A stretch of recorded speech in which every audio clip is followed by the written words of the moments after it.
علامہ صاحب میرا سوال یہ ہے کہ ایک دوست سے میں نے 2,000 روپے ادھار لیے تھے، تقریباً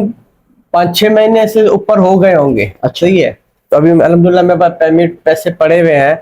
تو اب میں اس کو اپنی رضامندی سے، خوشی سے اس کو مطلب کہ 2,000 کی جگہ پہ میں 5,000 روپے اگر دینا چاہوں، تو وہ میرا اچھا دوست ہے، بھائیوں کی طرح ہے، برے وقت میں ساتھ صحیح دیتا بھی اچھا ہے. تو وہ پیسے ان کے لیے سود میں تو شامل تو نہیں ہوں گے؟ اگر آپ اپنی خوشی سے، رضامندی سے ان کو پیسے زیادہ واپس کر رہے ہیں تو اس چیز پر غور کیا جائے گا کہ جب اس سے آپ نے قرض لیے تھے اس دوران اس نے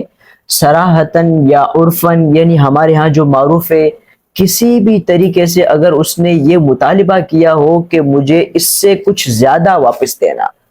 کسی بھی طریقے سے ایک اس نے صراحتاً کوئی بات کی ہو یا عرف میں کوئی ایسی چیز ہو جو اس نے اس طرح سے دے دی ہو کہ مجھے واپسی اس سے زیادہ دینا، اگر اس کی بات میں ایسا مطالبہ شامل ہو قرض دیتے وقت، تو آپ کا زیادہ دینا یہ سود بن جائے گا. اور اگر اس نے کوئی ایسی بات نہیں کی، آپ نے مانگے، اس نے دے دیے، اب آپ خوشی سے اگر 5,000 کی جگہ 10,000 بھی دے دیں گے تو یہ کوئی سود نہیں بنے گا، بلکہ یہ آپ کی طرف سے ایک اس کے لیے احسان ہو جائے گا، ایک اچھی چیز ہو جائے گی. تو یہ سود میں بالکل بھی نہیں جائے گا.